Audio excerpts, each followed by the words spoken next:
que, assim.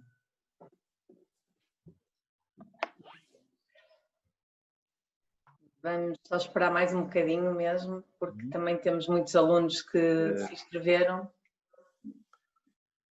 e têm sempre a tolerância académica. Está bem.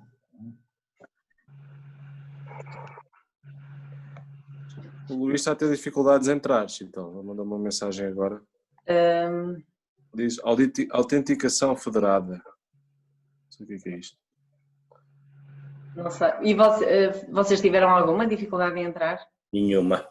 Não, nenhuma. Ele sendo da Google, estou a ver que está a ser mais complicado. Eu já tenho por Chrome, portanto. É da concorrência. Não sei, eu sei que tem uma opção para se entrar via Facebook também, eu nunca usei. Já saiu Eu hoje. já lhe mandei outra vez. Já li ao Carlos também. O Carlos Sim. Era o artigo pequenino da Saiu no jornal. A opinião dos diretores das escolas sobre a formação executiva. Ficou bem? Ficou bem, ficou muito bem. Ficou muito bem, é. É uma coisa. Não há várias escolas, todas, não estão todas, não sei exatamente. Já entraste, Luís. Conseguiste? Olá, viva! Estás sem som agora, Luís. Conseguem me ouvir agora? Já. Olá. Ok. Olá, tudo bem? Está tudo ligada? Não consegui no computador. Está. Estávamos a dizer que aí, Luís, já deve ser o quê? Noite, não é? Vão ser agora 10 da noite. Pois. Onde é que está o Luís? Está nos Estados Agora Unidos. estou nos Estados Unidos, mas estou no fuso horário um bocadinho estranho. Estou no Havaí. Epá, isso é bestial. Pois. Eu fui lá há muitos anos, pá. Estive na Lulu há muitos anos, em 93. É longe que se farta, realmente. É praticamente o outro lado do mundo. Desculpa, que eu estou aqui a tentar ver. Na altura, com a licença de fuso, na altura o justo eram 12 horas. Quando falei para... Dependendo se é horário de verão ou não em Portugal, entre 11 ou 12. Na altura, eu quando lá estive, lembro-me que eram 12 horas. Exatamente 12 horas. Já agora, enquanto esperamos, aproveito só para apresentar. Quem estava a falar para o painel era o nosso reitor, o professor Sebastião Feio, a quem agradeço também por estar presente nesta sessão, e também está aqui o nosso vice-reitor, o professor Carlos. É um privilégio podermos esta formação contínua. Eu, no fim, vou pedir um diploma. De tantos webinars, não é? Também é verdade. Junto tudo para e submeto para a formação informal. Não é? Pode ser que seja reconhecida. Olha, fico com um grau. Isto é como horas de voo, não é? Você pode, ao fim de algum tempo, pode dizer que já tem 1000 horas de webinars. Portanto, já deve dar direito a um diploma. Exatamente. Agora voar é que não é possível. Pelo menos não. Voamos assim, é verdade. Exato. Voamos assim. Vamos só esperar mais 2 minutos e depois acho que poderíamos começar, que entretanto depois os alunos também irão... Não é o seu irmão, por acaso. Não percebi, professor. Ele está ali à frente a enfrentar o elefante no futuro.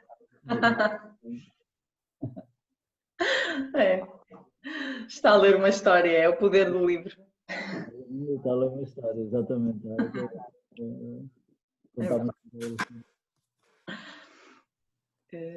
Mas pronto. Já estão a entrar, agora estão a entrar pessoas. Já estão a entrar os nossos alunos também. Pronto.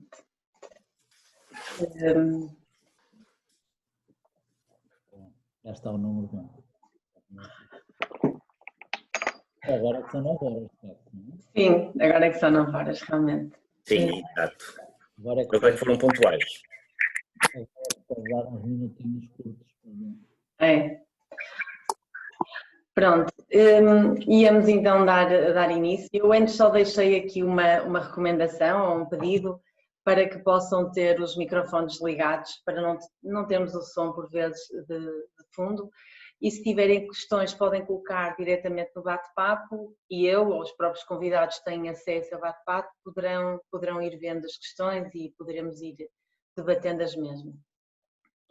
Começo naturalmente por dar as boas-vindas aos convidados, mas também um bom dia a todos. Para apresentar o nosso painel hoje, vou optar por uma orientação geográfica West-East, então começo com o Luís, que se junta a nós dos Estados Unidos. O Luís tem um MBA da Universidade de Columbia e uma licenciatura da Faculdade de Economia do Porto. Neste momento é Principal na Google, na área de Operations e Strategy. Ele já apoiou estrategicamente a empresa dentro de várias áreas, nomeadamente participando também dentro da Google nos projetos do YouTube e do DoubleClick. De Portugal temos o Francisco Sousa Pimentel, que detém o MBA de Harvard, é licenciado também pela Faculdade de Economia da Universidade do Porto e é membro da Comissão Executiva da Sonai Fashion. Sheinel Gentilá junta-se a nós do Dubai, tem um MBA de INSEAD e um mestrado integrado em Engenharia da Universidade de Warwick. Neste momento é partner da McKinsey nos escritórios do Dubai. E na zona mais a este do globo temos o Tiago, licenciado em Engenharia e Gestão Industrial pelo Instituto Superior Técnico e é diretor de inovação da Lumen Lab, que é um centro de investigação da MetLife em Singapura. Agradeço a todos terem aceito este convite para esta conversa informal de What's Next. Antes de darmos o kick-off para esta conversa em torno desta temática, ia passar a palavra ao nosso vice-reitor, o professor Carlos Brito. Obrigada. Muito bom dia a todos. Eu vou só dar aqui umas brevíssimas palavras, no fundo, evidenciando o porquê de uma sessão destas. Em primeiro lugar, a palavra universidade é da mesma família da palavra universal. E aquilo que temos aqui é um painel universal. E, portanto, dessa forma, como a professora Chital acabou de referir, enfim, a presença destes nossos 4 convidados ajuda-nos a cumprir melhor a missão de sermos universidade, de sermos também universais. Depois, há outro aspecto. Uma universidade não é apenas um sítio onde se ensina. Uma universidade não é apenas um sítio onde se investiga. É um sítio que tem a obrigação, e volto a referir, a obrigação de transferir esse conhecimento para a sociedade e de uma forma proativa ajudar a criar valor. E é dessa forma que nós devemos encarar o painel de hoje e esta sessão. Corresponde, eu diria, à terceira missão. Isto não é uma aula, isto não é um projeto de investigação. Aquilo que nós estamos a fazer é contribuir de forma clara para uma ligação ao tecido empresarial, universal, ainda por cima com esta característica, e deste modo estamos a cumprir a nossa missão de universidade, a nossa missão de universidade portucalense de uma forma mais eficaz. E é exatamente por isso que eu não posso deixar de, em primeiro lugar, saudar a professora Chital pela organização deste evento e, obviamente, saudar os 4 oradores por se terem disponibilizado a colaborar connosco e, desta forma, ajudarem-nos a cumprir melhor a nossa missão. A todos, o meu muito obrigado e, desde já, um excelente webinar. Obrigada, professor. Então, vamos lá dar o kick-off. Neste momento estamos todos confinados devido à Covid-19, em teletrabalho. E antes de lançar a primeira questão, e no seguimento que o Luís há bocadinho estava-nos a dizer, realmente o Luís está, conforme eu disse, a trabalhar na Google, ou seja, associamos a Google a Silicon Valley e, no entanto, o Luís está neste momento confinado em teletrabalho no Hawaii. Queres partilhar connosco essa tua história? É uma história um bocadinho longa, mas eu fui apanhado nesta situação do Covid quando estava a fazer uma licença sem vencimento, aproveitei depois do verão do ano passado, passar alguns meses em Portugal, depois também passar alguns meses com a família da minha esposa, depois estávamos a viajar e apanhamos esta situação quando estávamos na Tailândia. E na altura não tínhamos uma casa em São Francisco que é onde atualmente nós vivemos. Tínhamos deixado de alugar a casa porque íamos estar um ano fora. E portanto naquela confusão um bocado de saber o que fazer, de ficar alguns na Ásia, voltar para os Estados Unidos onde as coisas estavam a ficar um pouco complicadas em termos de casos, no final optamos por vir para o Havaí, que era o sítio mais próximo dos Estados Unidos, que é um sítio que também não tinha muitos casos e pronto, e também é um sítio que não é propriamente desagradável para passar a quarentena. E pronto, foi assim um pouco de uma forma inusitada que nós acabamos por ficar Sim. aqui. É uma história engraçada e até insólita. E usando este adjetivo insólito, para não estarmos a usar outros, realmente a postura da administração Trump relativamente a esta pandemia tem corrido muita tinta no mundo fora. Pergunto-te, na tua opinião, como é que avalias esta postura e que consequências mais importantes está a ter a nível dos Estados Unidos? Sem entrar em grandes considerações políticas, que nos levaria a conversas bastante longas e com muita paixão, de certeza, eu sumarizaria a resposta do governo federal aqui nos Estados Unidos numa palavra só, seria desorganização. Portanto, uma falta de liderança total em termos da resposta à pandemia, que se revelou quer em termos internos aqui nos Estados Unidos e externos também. A nível interno, acabou por criar uma grande confusão em termos de como é que a resposta deveria ser feita, deixando os Estados individualmente, em alguns casos até próprias cidades, a decidirem por si só qual é que deveria ser a melhor forma de combater a epidemia. E levou a casos extremos em que todos os Estados estavam a competir de forma direta para conseguirem material de apoio de proteção pessoal para os médicos e também, no caso dos ventiladores também, o que revela uma total descoordenação da parte da resposta do governo federal.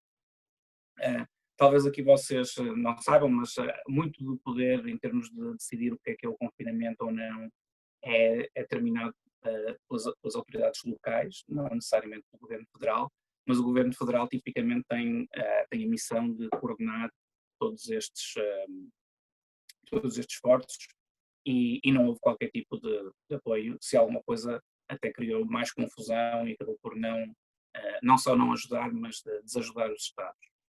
E a nível externo não é muito diferente. Os Estados Unidos tentaram, como já é um bocadinho o apanágio desta administração, resolver os problemas por si só e fechar-se ao mundo. E penso que a consequência é que, ao contrário de outras crises que aconteceram no passado, em décadas passadas, eu penso que poucos países olham agora para os Estados Unidos e dizem que gostaríamos de imitar o que eles estão a fazer ou gostaríamos de olhar para o exemplo dos Estados Unidos como uma referência. E isso, claro que em termos de consequências a médio e longo prazo é bastante grave para a posição dos Estados Unidos, em termos de potência mundial e toda a influência que tem nas decisões de outros países, em toda a parte pelo soft power que os Estados Unidos, apesar de serem muito criticados mesmo nas décadas passadas, acabou por sempre, quando havia um problema, ser olhado como uma referência e todos os países mais pequenos olhavam para o exemplo e ver como é que os Estados Unidos lideravam.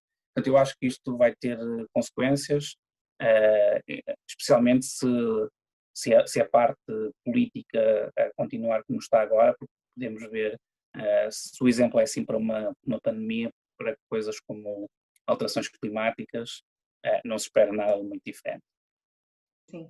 Pegando um bocadinho do que dizia o Luís relativamente ao exemplo e atravessando aqui alguns fusos horários, realmente Singapura começou por ser apontado como poster child em termos de medidas adotadas relativamente ao vírus.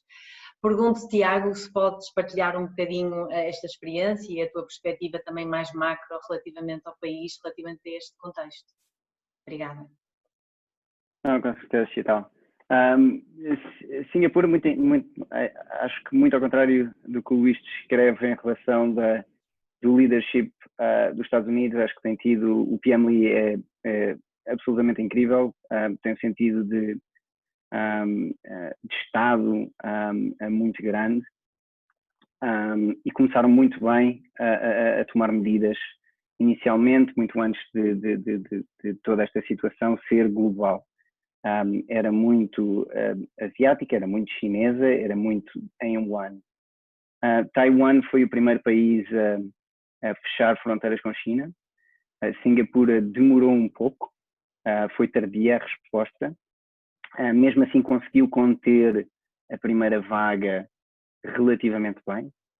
Não obstante, todos os planos têm algumas falhas e uma das falhas foi, no fundo, não terem olhado a todos os trabalhadores, a toda a parte dos trabalhadores, que eventualmente vocês saberão agora que está a acontecer uma grande crise por parte dos trabalhadores que dormem nos dormitórios, que é um pouco triste, e tem sido uma coisa bastante má para a comunidade. Reforçaram as medidas de lockdown mais extremas, por exemplo, as pessoas têm que andar de máscara na rua, é completamente obrigatório, são multadas se não o fizerem. A terceira vez que serão apanhadas na rua sem máscara, poderão ter o seu EP Pass ou Employment Pass revogado e, portanto, são convidados a sair do país muito rapidamente e isto aconteceu já várias vezes. Portanto, tem um punho muito firme também. Do ponto de vista económico, há um pacote muito grande de ajuda do Estado, cerca de 48 bi $5 para ajudar a economia. Portanto, eles são muito restritos por um lado, mas ao mesmo tempo tentam ajudar a economia a avançar. Portanto, acho que há um bom balanço, um sentido de Estado muito grande, um sentido de liderança muito interessante, que não obstante deste grande problema que está a afetar agora os trabalhadores que estão dormindo nos dormitórios, acho que ainda é um exemplo. Pois, acho que sim. Obrigada, Tiago. Nos tempos recentes também temos testemunhado o cancelamento de grandes eventos, de concertos internacionais. Havia já uma grande expectativa em torno da Expo Dubai 2020, que foi para já adiada, naturalmente, para o próximo ano. Pergunto a Shainal como analisas as medidas tomadas aí no Dubai e se são muito diferentes daquilo que tem sido adotado nos outros países e como sentes, naturalmente, o pulso económico do país e dessa região.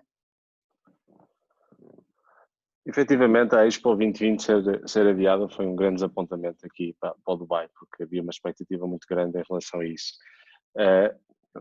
Pegando no que o Tiago estava a dizer, acho que há aqui Singapura é sempre o exemplo para o Dubai, tanto no modelo de crescimento como no modelo de desenvolvimento, e também em termos de assertividade e o nível de decisão político nas políticas tomadas. Há aqui uma curiosidade que os países mais autocráticos têm reagido melhor a esta crise do que os países mais democráticos. O Luís falava nos Estados Unidos como um mau exemplo, Singapura é um bom exemplo, a China é um bom exemplo e Dubai também nesse aspecto, e os Emirados Árabes Unidos é um bom exemplo. Facilita o facto de ter um sistema político mais autocrático e tomou-se uma série de medidas de forma muito agressiva e cedo que permitiu controlar os números, porque o Dubai, sendo uma economia muito aberta ao mundo, mesmo muito aberta ao mundo, 85% das pessoas que cá vivem não são locais. Só para terem uma noção, o aeroporto do Dubai recebe 90 milhões de passageiros por ano, portanto é o maior aeroporto internacional do mundo. Fala-se muito em super spreaders do disease. Claramente a Emirates, a companhia de bandeira e o aeroporto de Dubai seriam considerados super spreaders, portanto havia um risco enorme disto ser muito pior do que tem sido cá no Dubai. E o governo tem atuado numa série de medidas que tiveram resultados. Primeiro é testar. Portanto, se virmos o rácio de testar aqui no Dubai é do mais alto do mundo. Estava a ver os números antes do webinar e acho que era 150 mil por cada milhão. Portanto, só para terem uma noção, nos Estados Unidos, 150 mil pessoas são testadas por cada milhão da população. Nos Estados Unidos, é 30, portanto é 5 vezes mais. Em Portugal, que Portugal o Francisco falará melhor e vocês saberão melhor, também está bastante bem, é 50 e tal mil. Mas o Dubai está 3 vezes mais do que isso. Portanto, é testar. Ser muito agressivo em termos de lockdown e permit, semelhante a Singapura. Portanto, as pessoas não podiam sair de casa sem pedir autorização e havia uma aplicação móvel para isso. E só quando recebiam autorização é que poderiam sair de casa. Quando saem de casa têm que se usar máscara, são multadas ou mesmo têm que sair do país se for uma consequência, se for a segunda ou terceira vez. Fecharam o aeroporto, cancelaram os eventos grandes. Obviamente que isto vai ter um impacto económico enorme, mas pronto, acho que agora lentamente já se começou a abrir.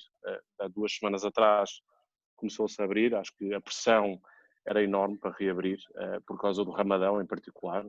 Aqui as pessoas celebram o Ramadão, que é uma altura muito importante para os locais, encontrarem-se em família e tudo mais, portanto não havia forma que não abrir e tomar medidas menos agressivas para permitir às pessoas para celebrarem o Ramadão e agora esta época religiosa.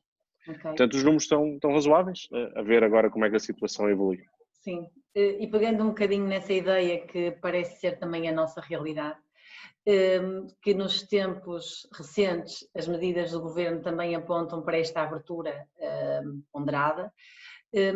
Perguntava também, e especialmente nos próximos, no curtíssimo prazo, irão abrir também os restaurantes e os shoppings, e no seguimento da abertura que já houve do comércio de rua, e assim sendo, pergunto, Francisco, last but not least, que leitura fazes destas medidas que são tomadas pelo governo nesta altura e dos impactos que parecem mais relevantes a nível do nosso tecido empresarial e da nossa economia? Como o Chanel disse, eu acho que a resposta em Portugal foi globalmente positiva, ainda para mais porque estávamos vizinhos de Espanha. Logo desde o início teve muita repercussão nos casos importados e originar novas cadeias de transmissão. Mas apesar de não ser um país autocrático, a verdade é que houve bastante unidade entre as instituições, e até entre os partidos, mesmo com a DGS, houve pouca, apesar de alguns erros de reporte de números, houve pouca discussão e houve bastante unidade à volta do plano que estava a ser tomado e, portanto, permitiu passar várias medidas de confinamento e bastante cedo, que limitaram depois o impacto de contágio para a frente. É isso que nos permite estar agora a abrir, desde 4 de maio, como disseste, já com algumas atividades, agora 18 na segunda vaga, e a partir de 1 de junho não será em pleno, porque as pessoas não voltarão.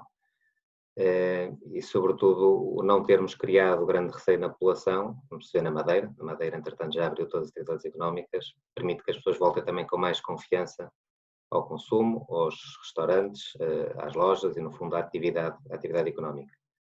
Ajudou muito também, por um lado, o layoff simplificado, que é algo até bastante novo no nosso país, termos um processo pouco burocrático de aceder a fundos de emergência, e, por outro lado, as moratórias de crédito, que deixaram as famílias com bastante liquidez para fazer face à crise.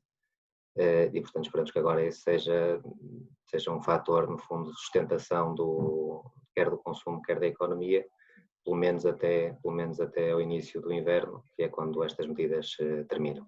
Uhum. Sim, esta questão que acho que é transversal naquilo que focaram todos, é a questão claramente da desaceleração da economia mundial, que tem sido uma consequência deste vírus. Este facto torna-se incontornável e é provavelmente o grande desafio agora que se coloca a nível de tecido empresarial. Relativamente neste contexto, a digitalização parece ser um eixo estratégico, já era um eixo estratégico a muitas empresas, mas agora tem-se tornado, diria, central ou vital, empurrando até muitas empresas e muitos negócios a procurar outras saídas, outros outlets digitais para os seus negócios, não só a nível de vendas, mas a nível de comunicação e até de inovação.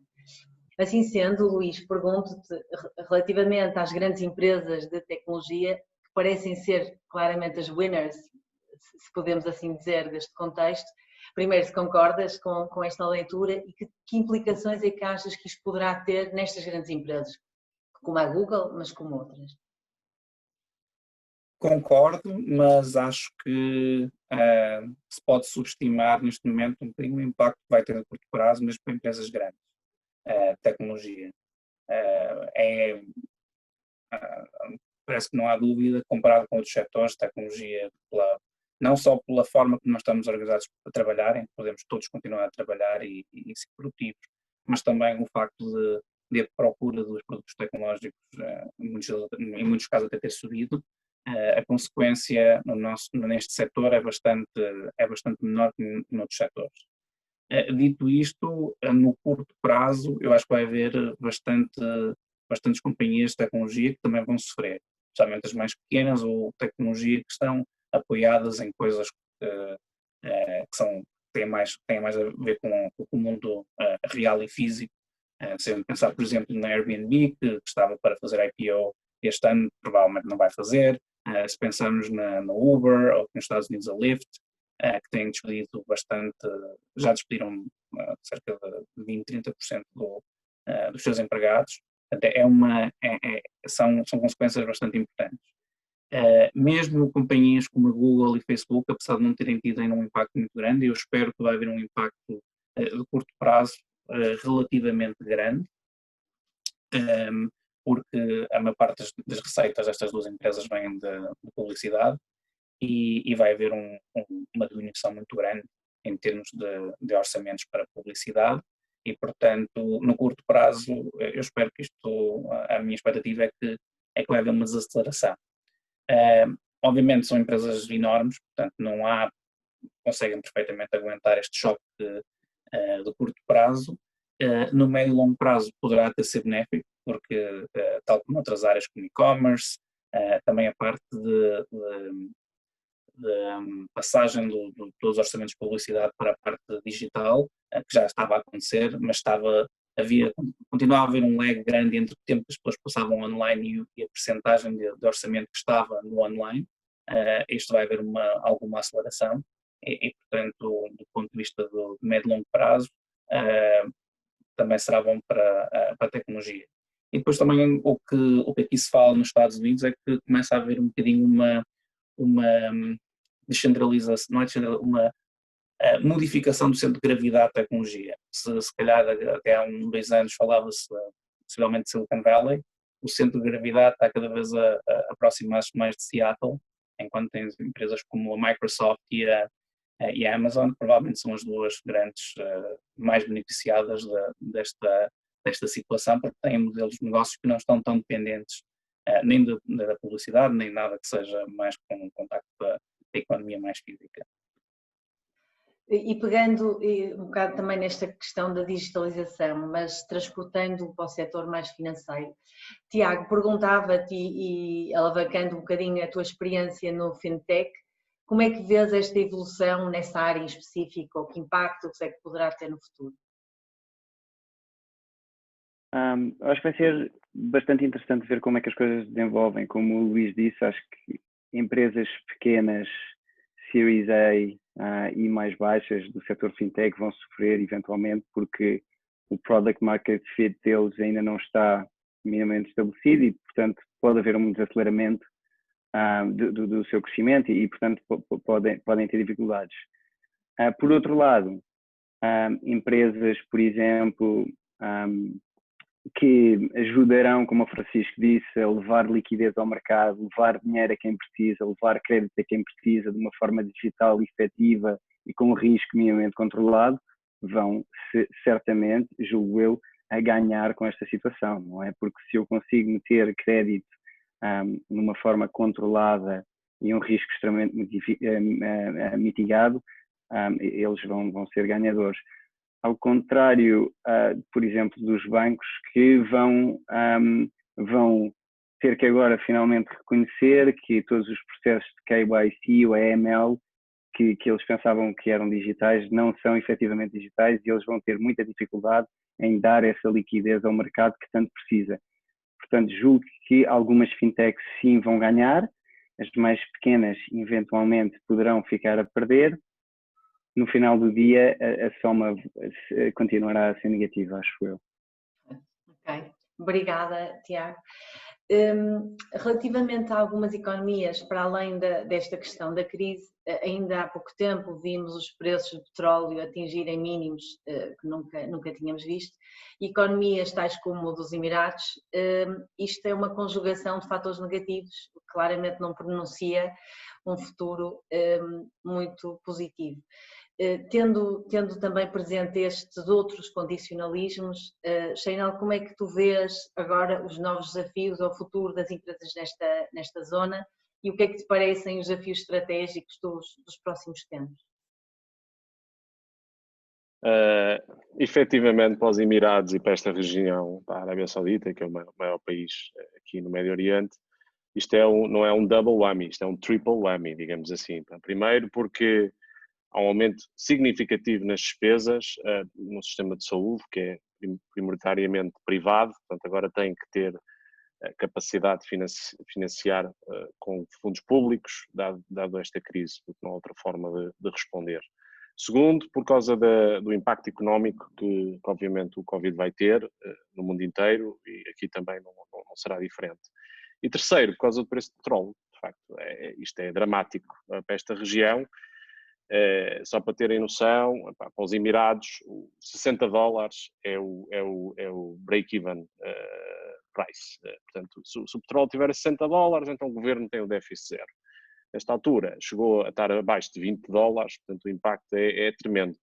Mas o problema os Emirados, em particular, não é só o petróleo. Portanto, uma parte é o petróleo, toda a gente acha que o Dubai é muito rico, e efetivamente é bastante rico, mas não é devido ao petróleo. O petróleo vem da Abu Dhabi, que é o Emirado aqui ao lado, é uma federação de Emirados aqui, mas efetivamente o Abu Dhabi é que é o irmão rico, o Dubai é o irmão pobre, e o Dubai não tem dependência nenhuma no petróleo, mas tem dependência no turismo, enorme dependência no turismo, que representa quase 20 milhões de turistas por ano, tem dependência no investimento imobiliário, tem dependência no retalho e no consumo e no comércio internacional. Isto é um hub internacional à semelhança de Singapura e é esse o modelo económico do Dubai, enquanto cidade, enquanto Emirado.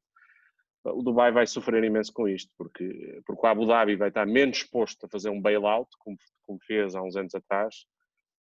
Para aqueles que não sabem, o Burj Khalifa chama-se, porque Burj Khalifa não era suposto ser Burj Khalifa, o nome era suposto ser Burj Dubai.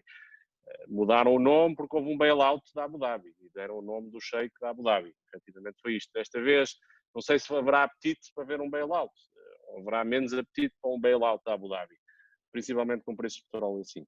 Dito isto, acho que o modelo económico do Dubai é resiliente a médio e longo prazo. O turismo há de voltar. O Dubai tem uma proposta de valor fortíssima. Portanto, vai ser tempos turbulentos nos próximos 2 anos, mas a prazo, acho que o modelo de negócio do Dubai vai continuar a ser um modelo de sucesso, francamente, porque de facto tem uma proposta de valor fortíssima. E, dito isto, acho que o Dubai, já veremos o que vai acontecer, mas tem sempre o Abu Dhabi por trás, e o Abu Dhabi, apesar do preço do petróleo, tem o maior fundo soberano do mundo, que é 800 mil milhões de dólares. Tem uma almofada que pode usar quando e como quiser, se for preciso. Ok, e pegando nessa questão do turismo e também do retalho, são claramente 2 setores naturalmente chaves aí para o Dubai, mas que também, com outros valores eventualmente, mas não deixam de ser também pilares essenciais para a nossa economia. Quanto a Portugal, Francisco, qual será no futuro próximo, na tua opinião, relativamente às empresas, em concreto na área do retalho, os impactos, por um lado, da digitalização, que é um aspecto que temos visto que Portugal não está exatamente na linha da frente, que implicações é que poderá ter a nível, especialmente do retalho? Bom, na Sonai temos muitos negócios diferentes e de facto é curioso ver como é que uns estão a portar versus outros, porque no meio desta crise também há alguns vencedores e há naturalmente negócios muito impactados.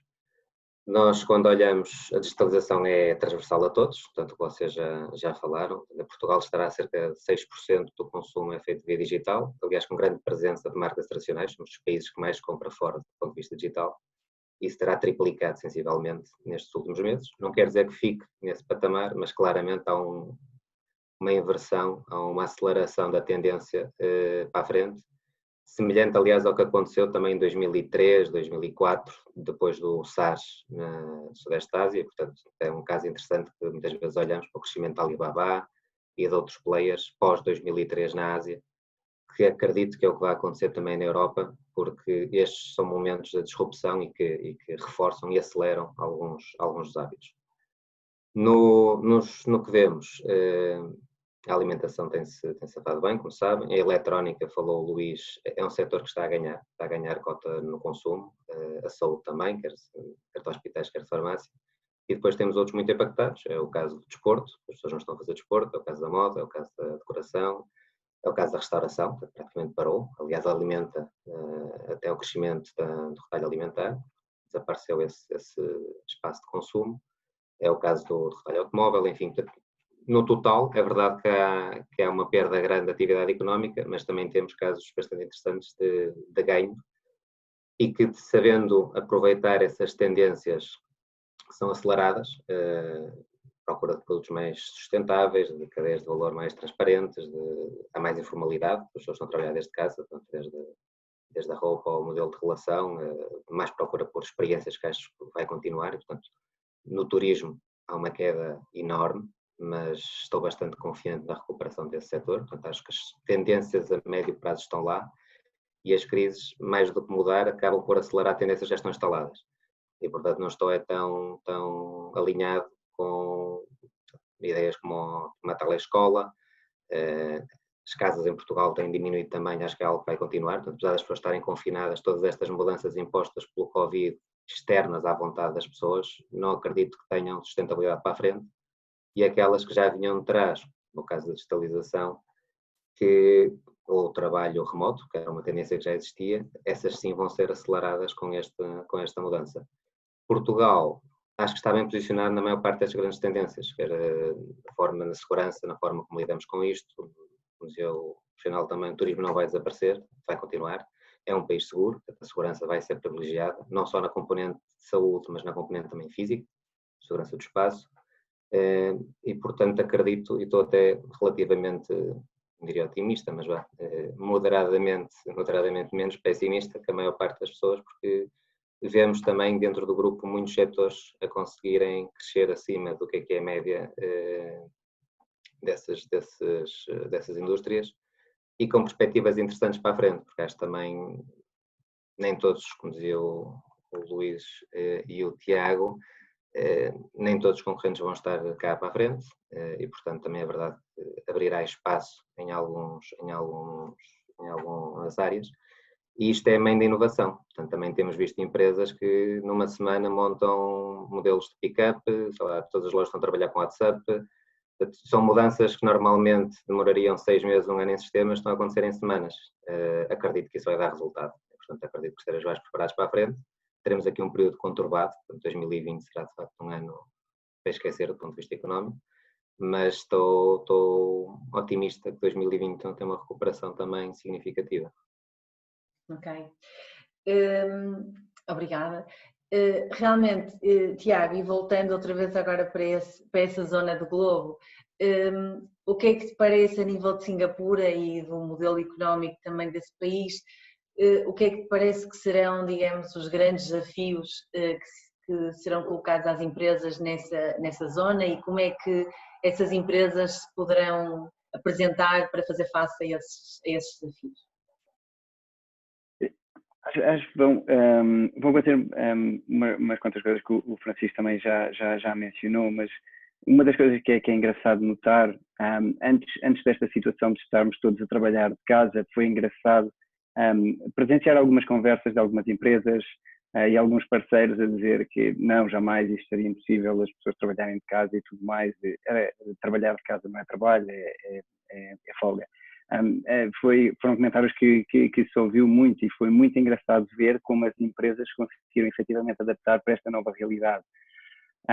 Acredito que isto seja também a situação do digital, que eventualmente será uma proposta de valor que irá crescer e acelerar bastante. Temos a telescola, que é uma situação bastante engraçada. Eu acho que eu tenho dois miúdos e é bastante engraçado ter os dois, pelo menos um deles, a tentar participar e a tentar interagir num formato completamente diferente, não obstante têm só 4 anos. Mas é bastante engraçado essa experiência e passar por isso. O e-commerce, como é óbvio, que vai continuar a ganhar muito face a um retail físico, que era uma tendência que já estava a continuar, que já estava bem assente e bem implícita, eu acho que no contexto asiático, que agora seguramente vai acelerar. Vai ser interessante tentar perceber o que é que como é que todo o espaço de retail vai ajustar a isto, porque a Singapura tem um footprint de retail bastante grande, onde há muito capital a ser investido.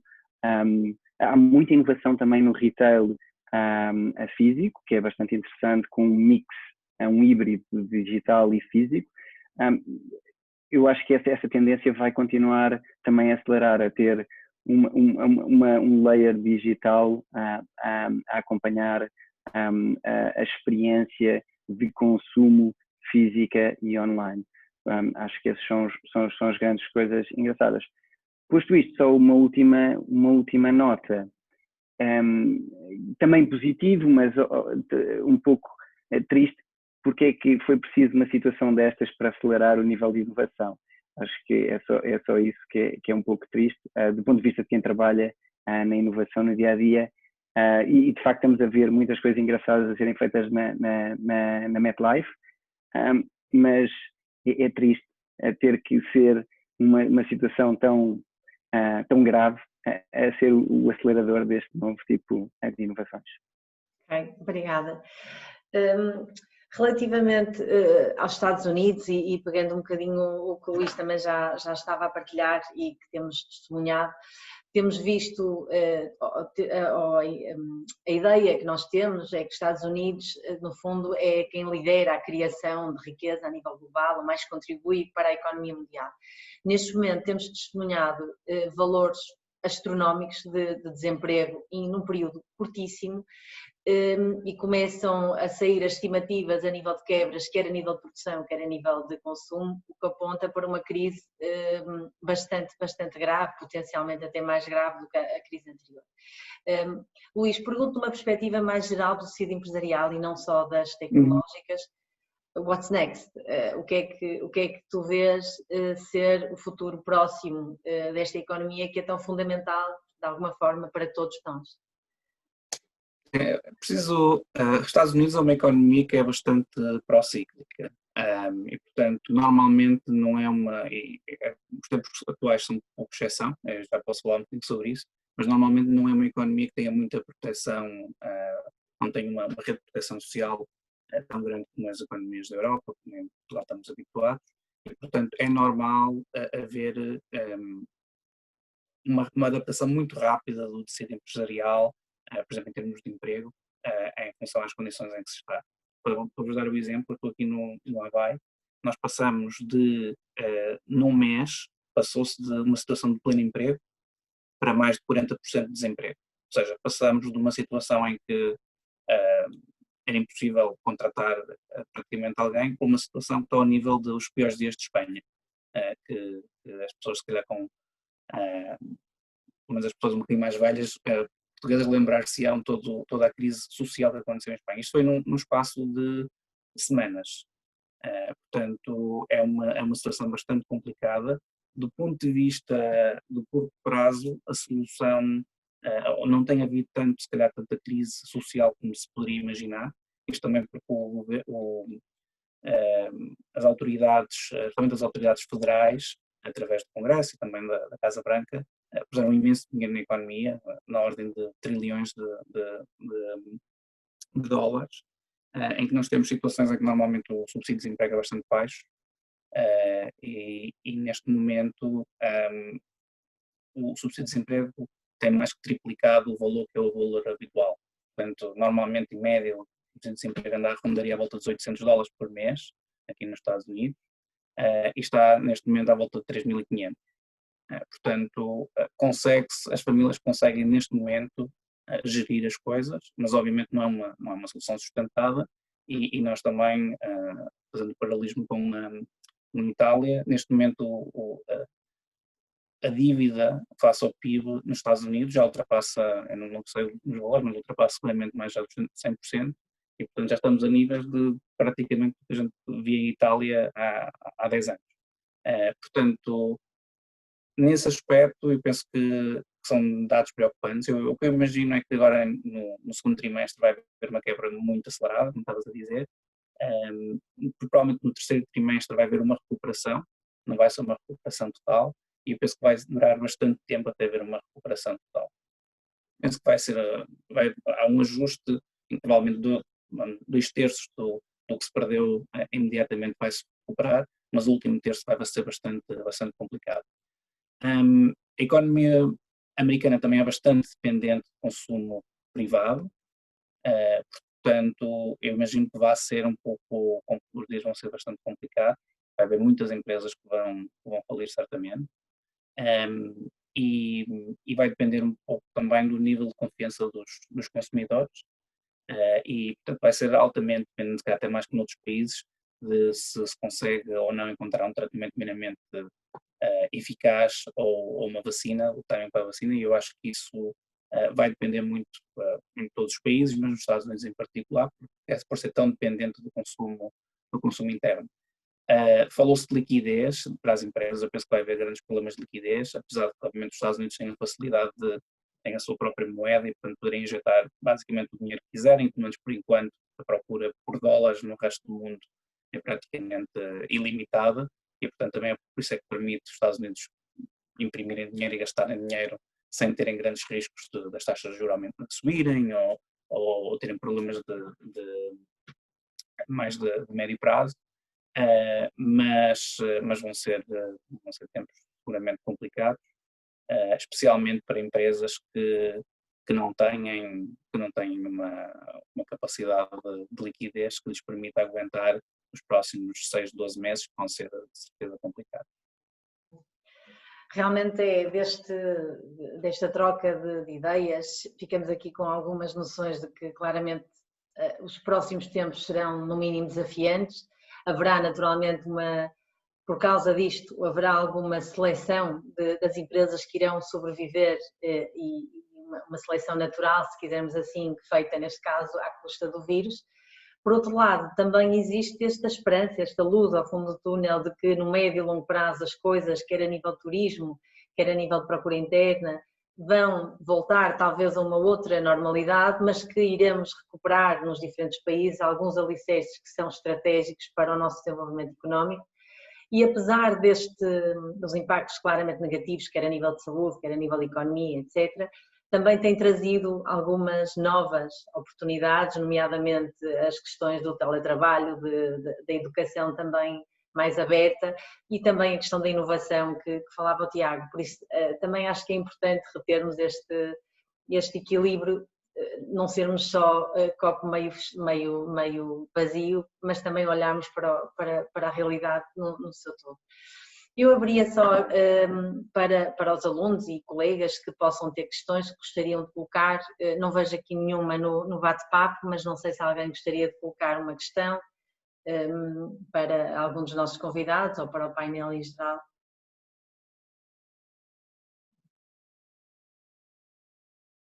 Não? Acho que foram muito claros na exposição. Itália, no fim... Sim, no fim eu já dou a palavra, professor, sim. E antes de passar para o fim, só gostava de pedir só mais uma coisa a este painel, e também porque estão em países diferentes, têm uma experiência diferente, se podiam partilhar com os nossos alunos, que a grande parte dos participantes são alunos e na grande maioria do Departamento de Economia e Gestão, alguma sugestão, alguma orientação, alguma ideia que gostariam de deixar aos nossos alunos? Obrigada.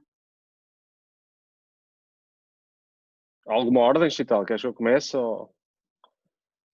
Ok, então começo. Eu deixo duas reflexões para os alunos. Primeiro, em linha com o que tu estavas a dizer e o que o Francisco estava a falar, o copo meio cheio. Na McKinsey nós pensamos nisto como 3 fases. Há uma fase de resposta, responder. Há uma fase de garantir a resiliência, a resilience. E há a terceira fase, que é reformar. O responder à crise, acho que as empresas todas já fizeram.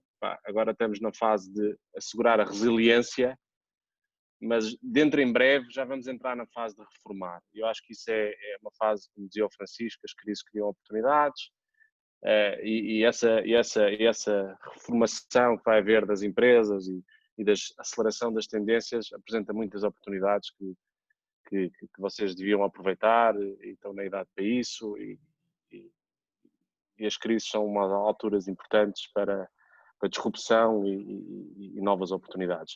A segunda reflexão que eu deixo, em linha com a temática aqui do webinar, é a importância de ter uma perspectiva global. O vice-reitor falava nisso. Na minha experiência particular, tive a oportunidade de estudar noutros países, de trabalhar noutros países, de viajar. Eu acho que o enriquecimento que uma pessoa consegue com essas experiências internacionais são únicas e dá perspectiva. Portanto, a minha sugestão para vocês, alunos, é quando e se tiverem a oportunidade para aproveitarem isso. Obrigada. Não sei, Tiago, se poderias também partilhar alguma ideia, sugestão para os alunos, faz favor. Sim, só duas curtas reflexões. A primeira é nunca percam o espírito de curiosidade, tentem sempre aprender o máximo possível, e sobretudo se conseguem tirar muito prazer em aprender, tanto melhor. Se conseguirem alinhar essas duas coisas é fundamental. A segunda reflexão que eu queria deixar, de um ponto de vista mais asiático / chinês, tecnologia é extremamente importante. Não descurem tecnologia, não é uma commodity, não a tratem como uma commodity e tentem aprender o máximo possível acerca da tecnologia. Pronto, são essas as duas reflexões. Obrigada. Luís, faz favor, se puderes também partilhar alguma ideia ou sugestão. Eu reforçaria o tema da globalidade. Eu acho que esta crise mostra e a rapidez com que se dissemina por todo o globo, quão interligados estão toda a nossa economia hoje em dia em termos globais. Não obstante, no curto prazo é normal haver um momento que cada país vai um bocadinho olhar para o seu umbigo e vai se fechar. Isso é algo que vai ser provavelmente no curto prazo. Não será a globalização que teríamos, calhar é um bocadinho ainda cedo perceber quais são as alterações estruturais que vão acontecer, mas no médio prazo voltaremos a ter, vamos ter essa inovação que já várias pessoas falaram, vamos ter pessoas a irem de uns países para os outros e vai cada vez mais haver essa dimensão de informação, seja requerendo as pessoas irem fisicamente aos sítios ou cada vez mais até através de tecnologia.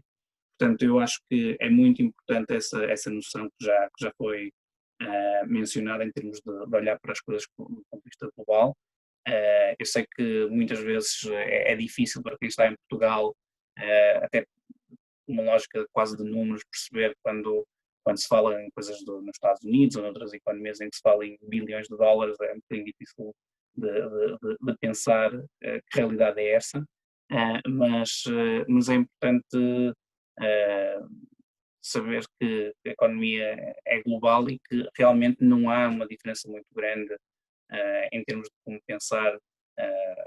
Estando em Portugal, não tem que haver essa diferença, ou estar em Singapura, ou estar no Dubai, ou estar nos Estados Unidos, e portanto, obviamente os desafios são diferentes, mas ter essa visão e esse mindset em termos de olhar para as coisas num ponto de vista global, eu penso que pode ser muito interessante, não só porque pode permitir para quem isso fizer sentido ter uma carreira profissional global, mas mesmo empresas portuguesas olharem muito mais para o mercado de exportação e mercado global. E depois outro tema que já se falou e que eu também queria reiterar, apesar de eu, como estava a dizer, eu acho que vão ser tempos que podem ser um pouco complicados em termos de curto prazo, nos próximos meses, são nestas alturas que se criam as grandes inovações e provavelmente nós vamos olhar daqui a 10 anos, olhar para trás e vão criar-se grandes empresas e novos modelos de negócio que vão parecer óbvios na altura, em retrospectiva, e que agora nenhum de nós provavelmente consegue imaginar. Portanto, são momentos muito interessantes de estar à procura do que é que vai ser o próximo paradigmas e, portanto, precisamente toda a gente que está numa fase ainda tem a possibilidade de olhar para várias coisas e que estudar vários temas, tentar ter essa visão não só do que é que os livros dizem, o que é que os nossos modelos dizem, o que é que o passado e os anos passados dizem, mas um pouco aplicar as coisas também ao futuro. E, portanto, usar essas ferramentas que são aprendendo na universidade, também para pensar não só para o passado e para o presente, mas também tentar perceber como é que o mundo poderá evoluir, porque quem tiver essa visão tem obviamente neste momento bastantes oportunidades. O mundo vai certamente mudar e vai haver vencedores e vencidos. Obrigada. Francisco, se puderes também partilhar, se faz favor, alguma sugestão, alguma ideia que queiras partilhar com os alunos. Obrigada. Sim, obrigado, Chital. Bastante em linha também do que disseram. Eu acho que para quem fez um investimento e está a terminar um curso, seja aqui na Universidade Portugalense ou sejam outros lá fora, é verdade que este momento é difícil, mas também é um momento que, tendo os horizontes abertos, tipicamente, sobretudo os cursos de economia e gestão, acabam por ser relativamente homogéneos nas saídas profissionais. Neste momento, termos os horizontes abertos para o que vai acontecer, vai dar, de facto, oportunidade e manter essa flexibilidade de procurar outras soluções, porque é um curso que também tem aplicabilidade em imensas áreas, muito para além daquelas que são as saídas mais tradicionais. Vai dar oportunidades para fazer carreiras muito dispares e, como dizia o Luís, olhando daqui a 20 anos, 30 anos para o que foi esta turma, provavelmente vai ser das turmas com maior diversidade de ocupações e maior diversidade de oportunidades face aos últimos anos, porque vai obrigar, de facto, a procurar outras soluções, e isso é bom. Isso é bom porque vão surgir, de facto, também boas oportunidades nesse caminho, portanto, mantenham uma atitude positiva, porque as oportunidades não vão surgir. Muito, muito obrigada. Ficamos com estas palavras de motivação, resiliência, acho que são sempre mensagens muito importantes. E antes de terminar, passava a palavra só ao Sr. Reitor, se faz favor. Obrigado, Chital. Obrigada. É muito bom estar a falar nesta sessão, particularmente sabendo que temos um número muito grande de alunos a ouvir. Não os vejo aqui, mas sei que estão aí e ouvir. E vou acabar, como vão perceber, com umas palavras de muita esperança no futuro. É o primeiro comentário. Mas vamos por partes. Em primeiro lugar, agradecer, ou mais do que agradecer, não é bem agradecer, é reconhecer o trabalho notável que a Chital tem feito e esta organização deste seminário, deste webinar. É engraçado que nós em português íamos dizer redinário, não é? Porque é um seminário em rede, a tradução do webinar para português devia ser redinário, mas enfim, eu não vou forçar isso porque ninguém entendeu o que eu queria dizer, portanto vou chamar-lhe webinar. Depois agradecer aos 4 jovens, permita-me que eu diga assim, é absolutamente refrescante para mim, é ótimo para mim estar a ver 4 pessoas novas. Há aqui um problema de género, Chital. Mas como a Chital vale por 4... É verdade. Como a Chital vale por 4, isto está equilibrado. Mas para a próxima ponha lá uma rapariga para mostrarem o que valem. Eu tenho 4 netas Tem toda a razão. Portanto, sou o mais possível a favor da igualdade do género, não é? Portanto, mas dizer que é muito refrescante. E para os alunos que estão a ouvir, vejam bem este exemplo absolutamente fantástico. De termos 4 jovens, acontece neste caso que eu tenho uma grande afinidade com as 4 situações. Primeiro, olha, estive no Havaí, a apresentar, há quase 40 anos, é uma chatice isso, mas há quase, em 1994, a apresentar um artigo que foi na época premiado. Eu trabalhava com a RAR, a refinaria de açúcar, e sou engenheiro químico já agora, e trabalhava em cristalização, e fomos lá fazer um trabalho. Depois estive umas vezes em Singapura, e é fascinante, mas curiosamente, Tiago, já nessa altura me falaram do drama e dos problemas do alojamento dos imigrantes e das pessoas que trabalhavam trabalhos temporários, o que agora se está a verificar com o Covid estar a dar origem a problemas muito grandes. Não é? Já agora, Tiago, eu era muito amigo e dava muito bem com o Sebastião Formosinho, que sabe quem era, não é? Seu tio, não é? Exato, meu tio avô. Ai, seu tio avô. Ah, bom. Então ainda é mais novo do que eu pensava. Eu sou engenheiro químico e trabalhei com ele e tínhamos uma boa amizade os dois. Tínhamos uma boa amizade. Depois com o Chainal é uma coisa curiosa, para lá da sua relação mais próxima com a Chital. Eu tenho seguido muito os artigos da McKinsey, não é? Eu sigo 3 ou 4 grupos McKinsey, Times Higher Education, e a McKinsey ainda hoje, publicou um artigo em que fala precisamente que o pós-Covid vai ser digital. Ainda hoje, se forem quem seguir esses artigos, verá isso escrito. Eu já o descarreguei e já o guardei. Portanto, é muito interessante. E finalmente, ao Francisco, eu fui aluno e era bom amigo do engenheiro Belmiro, não é? De maneira que está a ver, ele era 10 anos mais velho que eu e portanto está a ver que há aqui uma relação muito interessante. Agora, antes de falar do otimismo do futuro, eu não posso deixar de dizer o seguinte: o pano de fundo é neste momento um momento de grande sofrimento humano de muitas pessoas. Primeiro, mortes, e eu até lhes digo que mortes há tantas quando nas guerras da Síria e do Iraque e em tantos outros locais, que se calhar são muitas mais do que estão a acontecer, mas nem sim, mortes, sofrimento humano nos hospitais e sofrimento económico muito grande de muitas famílias, muito grande. E se há países que conseguem ter um apoio significativo, eu vi os números que o Luís falou dos Estados Unidos, eu não sabia desses números tão altos, é mais que ordenado de um professor aqui em Portugal, não é? Portanto, em muitos outros países, Portugal incluído, o apoio social é muito limitado e isso significa um imenso sofrimento social e humano, para lá do sofrimento psíquico associado ao confinamento. E nós temos até, curiosamente, um problema neste momento, em que eu acho que temos muito que lutar para nos irmos desconfinando com muita responsabilidade, certamente, sempre a pensar na saúde, mas temos que nos ir desconfinando. Mas o medo que foi incutido às pessoas é tanto que é difícil agora reverter o processo. Vai-se reverter, como é evidente, mas é difícil reverter o processo. As pessoas sentem que estão presas em casa, não é? Que sentem que estão presas.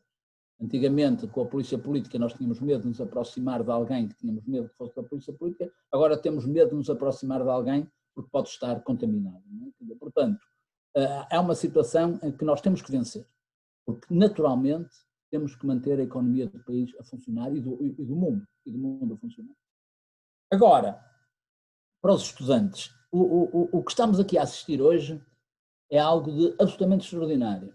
Nós temos tido webinars magníficos nos últimos 2 meses, uma lista imensa. Isto, claro, no nosso caso portucalense, fruto da dinâmica dos meus colegas, não é? E estamos a assistir a uma coisa que eu, nos meus slides das conferências que lá tenho dado, e tenho dado bastantes, chamo o fenómeno do 24/7. O 24/7 é trabalhar 24 horas por dia, 7 dias na semana. E 24 horas por dia é isto mesmo. Nós estamos em Singapura ao fim do dia, não é? 9 e 8 da 7, devem ser 7 da tarde, 6 da tarde em Singapura. Estamos na Europa de manhã e estamos no Havaí na noite anterior, não é? Estamos em 24 horas de funcionamento, todos aqui a conversar. E a conversar e a ouvir gente nova com experiências importantíssimas relacionadas com o que está a acontecer e relacionadas com o futuro. E em relação a esse futuro, também dizer-lhes o seguinte: o Tiago mencionou que era uma pena que são precisas estas coisas. Bom, isso é uma questão da natureza humana, ouça. As tragédias abrem caminhos a grandes oportunidades. E sem as tragédias ocorrerem, normalmente não há condições para implementar mudanças que muitos acham que devem existir e que não se consegue, politicamente e socialmente. Há 2 meses, eu já agora, e para os estudantes também, eu sou enfim, digamos assim, em português coloquial, um fã daquilo que eu chamo a educação sem fronteiras e sem paredes, que é a educação da sala de aula aberta, a educação da sala de aula em todo o lado. Sou um fã disto, sou um fã desta situação. Sendo que o presencial é importante, vou já falar sobre isso. Sendo que o presencial é importante, eu sou um claro fã, dá muito tempo a esta parte, muito antes da pandemia. Tenho artigos escritos sobre isso. Olha, em janeiro dei uma conferência e entreguei um artigo sobre esse assunto para apresentação em abril, que era para ser presencial e não foi. Não é? Bom. Mas a realidade é que se eu há 2 meses dissesse, não estou a falar aqui da Portucalense, estou a falar em geral, na Universidade Portuguesa, que íamos fazer ensino à distância, tinha uma rejeição brutal dos meus colegas e dos professores, de muitos professores. E neste momento está toda a gente a ensinar à distância. Não da melhor forma ainda, mas está toda a gente a ensinar à distância. Neste momento já não se discute, é extraordinário ver estes webinars. Desde logo, e o Francisco bem, na SONAI as coisas funcionam talvez melhor, mas o problema dos horários, começamos à hora. É uma coisa extraordinária, para a cultura portuguesa é uma coisa extraordinária, não é? Começar à hora é fantástico. E todos os webinars começam à hora. De maneira que só isso além do futebol, é a única coisa agora que começa à hora. O futebol já não existe, não é? Mas, quer dizer, antigamente, na sociedade portuguesa, praticamente a única coisa que começava à hora era o telejornal e o futebol. Agora, pronto, agora também temos os webinars, já não é mau, não é? Não temos o futebol, mas temos os webinars. Portanto, é absolutamente extraordinário e fascinante, para mim, é absolutamente fascinante esta possibilidade e eu acho que os alunos, pois, que são novos, ainda não se aperceberam da dimensão daquilo que estão a conseguir ter neste momento. Certamente que o presencial é importante para as relações humanas, para as emoções, para todo um conjunto de questões que é absolutamente essencial, mas nós vamos caminhar a nível da universidade para o ensino híbrido, não é? Para o ensino misto, para o blended learning. Não tenho nenhuma dúvida sobre isso. E esta pandemia, lamentavelmente e terrível que é, está a dar-nos um grande empurrão positivo nesse sentido. Portanto, eu acho que o futuro vai ser, como disse a McKinsey hoje, vai ser digital. E temos é que, como também aqui foi dito por um de vocês, olhar para o digital não tecnologicamente, mas de um ponto de vista socioeconómico e também humanista. E o digital tem que ser usado ao serviço das pessoas e não as pessoas estarem subjugadas ao digital. Agora, e para terminar, isso levanta um grande problema no mundo e especificamente em Portugal. Neste momento é evidente que saúde e fome são as 2 grandes questões. Mas há uma terceira questão que tem a ver com a fome, não tanto com a saúde, mas com a fome, que é a capacidade das nossas famílias de estarem ao nível de receberem a informação através do digital. Porque se não houver essa capacitação tecnológica das famílias, as desigualdades sociais aumentam exponencialmente nos próximos tempos. E, portanto, creio que ser uma prioridade absoluta, e aí confesso que o governo funcionou genericamente bem, não tem feito nada a respeito disto. Do ponto de vista da saúde, funcionou genericamente bem, não tem feito nada a respeito desta parte. A capacitação tecnológica das nossas famílias é crucial. Haverá bastantes computadores, mas, por exemplo, neste momento há claramente imensas situações de famílias que estão em casa e têm um computador para 4 ou 5 pessoas. Que obviamente não é nada. Portanto, o tempo é de esperança. Muito obrigado pelos vossos exemplos. Obviamente que se vocês são pessoas, penso eu que posso dizer, bem-sucedidas e estarão profissionalmente muito motivados, vê-se claramente, e falam bem todos. O tempo é de esperança para que tenhamos um mundo melhor na sequência desta provação que estamos a ter neste momento. Obrigado, Chital, mais uma vez. E ao Carlos Brito também, que não está, enfim, ele sabe. Obrigado. Sim, obrigada, professor, e obrigada, professor Carlos Brito também. E antes de fecharmos, chegou aqui uma pergunta last minute, eventualmente mais para o Tiago. Um dos alunos pergunta relativamente à inovação, sem ser num setor específico, e diz que é provável que se venha a verificar uma regressão a este nível, sendo que os investimentos em investigação e desenvolvimento terão de ser substancialmente mais reduzidos? É engraçado, pode ser verdade, mas também pode ser exatamente o contrário. Depende da dor que a empresa está a sentir e em que setor de negócio. Se efetivamente esta situação está a afetar de uma forma que não consegue vender, não consegue fazer nada, esta situação será um acelerador da inovação e eventualmente fundos irão aparecer para colmatar esse gap. Se as coisas continuarem confortáveis, sim, aí acredito que o budget para inovação poderá diminuir. Obrigada. Só uma coisa que eu gostaria de acrescentar é que a inovação não é apenas do lado das empresas. Eu acho que estes momentos disruptivos também há muito maior abertura à inovação do ponto de vista das pessoas, das famílias. Uma das coisas que eu senti quando vim para os Estados Unidos, para Silicon Valley, e constatava com a realidade portuguesa, é a flexibilidade e a abertura que toda a gente tem de experimentar um modelo de negócio novo, uma app diferente, e muitas vezes a inovação não tem necessariamente de vir só de ter mais orçamento em termos de R&D, mas é um pouco a dificuldade, um bocado obriga a nós alterarmos as rotinas que já temos e, portanto, estamos mais abertos a essa mudança e mesmo às vezes com menos dinheiro consegue-se fazer mais alterações e mais inovação. Obrigada. Vamos, com pena, fechar esta conversa que tem sido muito enriquecedora para todos. Agradeço em nome, quer da Universidade, em particular também do Departamento de Economia e Gestão, a todos do painel por terem aceito o convite e estarem presentes aqui hoje. Aproveito também para fazer um convite para retomarmos esta conversa, mas presencialmente na Universidade Portucalense. Esperemos que seja muito em breve. Obrigada aos convidados e obrigada a todos que participaram hoje neste webinar. Obrigada. Obrigado. Obrigada. Obrigado. Muito obrigado. Obrigada.